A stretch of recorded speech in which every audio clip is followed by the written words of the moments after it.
Hi guys today character building ఎలాగో నేను చెప్పాలనుకుంటున్నాను.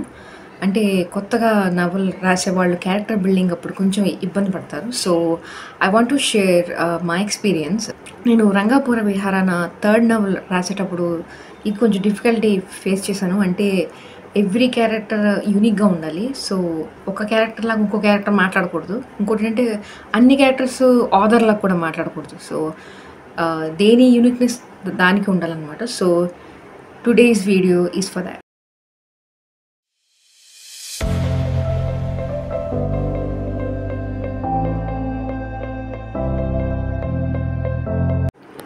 So let's get in to the point. First point ఏంటంటే hero heroine యొక్క characters మీకు క్లారిటీగా ఐడియా ఉండాలి. అది జనరల్గా 90% ఏ ఆథర్కైనా ఐడియా ఉంటుంది. సో ఆ రెండు రాకపోతే మనం స్టోరీ ఎందుకు స్టార్ట్ చేస్తాం కదా. So first of all after hero heroine and villain characters మీకు క్లారిటీగా ఉన్నప్పుడు సైడ్ క్యారెక్టర్స్ని కూడా మీరు ఆలోచించండి. అంటే వాళ్ళు ఎలా మాట్లాడతారు, వాళ్ళ బ్యాక్గ్రౌండ్ ఏంటి, వాళ్ళ పాస్ట్ ఏంటి, వాళ్ళు ఏ ఎన్వైర్న్మెంట్లో పెరిగారు, ఇంకా వాళ్ళ బిహేవియర్స్ ఎలా ఉంటాయి, వాళ్ళ వాళ్ళ ఫెయిల్యూర్స్ వచ్చినప్పుడు ఎలా ఫీల్ అవుతారు, సక్సెస్ వచ్చినప్పుడు ఎలా ఫీల్ అవుతారు. Not only hero heroine antagonist but side characters కూడా మనం ఒక క్యారెక్టర్ ప్రొఫైల్స్ని తయారు చేసుకోవాల్సి ఉంటుంది అనమాట.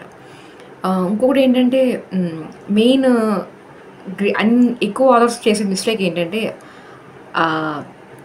అన్ని క్యారెక్టర్స్లో నుంచి రైటరే మాట్లాడుతుంటాడు అనమాట. మనం ఎప్పుడైతే ఒక బుక్ చదివామో మనకి ఏమనిపిస్తుంది అంటే ఏంటి అందరూ ఒకలాగే మాట్లాడుతున్నారు అని అనిపిస్తుంది. సో ఆ మిస్టేక్ రాకుండా చూసుకోవాలంటే ప్రతి సైడ్ క్యారెక్టర్ కూడా మనకి ప్రొఫైల్ మనం తయారు చేసుకోవాలి. సో అది బేసిక్గా ఏమవుతుందంటే రాసేటప్పుడు మీ మైండ్లో ఒక ఐడియా వస్తుందన్నమాట.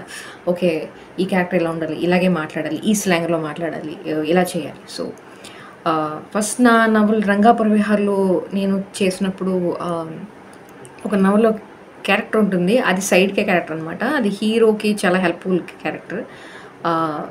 ఈషా అని చెప్పి ఒక గర్ల్ ఉంటుందన్నమాట. తన యొక్క క్యారెక్టర్ నేను తయారు చేసేటప్పుడు చాలా కొన్ని జాగ్రత్తలు తీసుకున్నాను. ఎందుకంటే హీరోయిన్ క్యారెక్టర్లా ఉండకూడదు, యట్ తను హీరోయిన్ తర్వాత ముఖ్యమైన క్యారెక్టర్, కానీ చూసే వాళ్ళకి బోరింగ్గా ఉండకూడదు. ఏంటి తను కూడా హీరోయిన్ లాగా మాట్లాడుతుంది like that.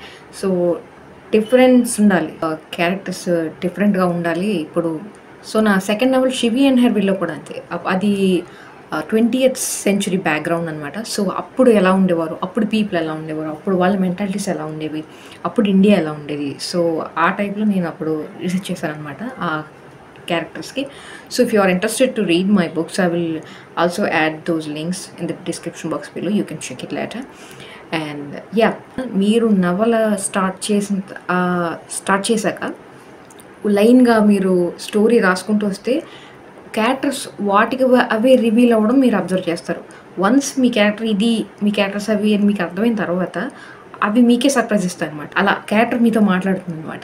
Yes, so I think ఈ వీడియో మీకు హెల్ప్ఫుల్ అవుతుందని నేను ఖచ్చితంగా అనుకుంటున్నాను. So all the best for all the young authors out there. And yes, thank you so much for watching and stay tuned. Don't forget to subscribe for more amazing creative content. Bye. ఏంటిది పండగ sweets అని తినేసి నా four head మూల తయారైంది. Oh my God, video ఇంకా of చేయలేదు.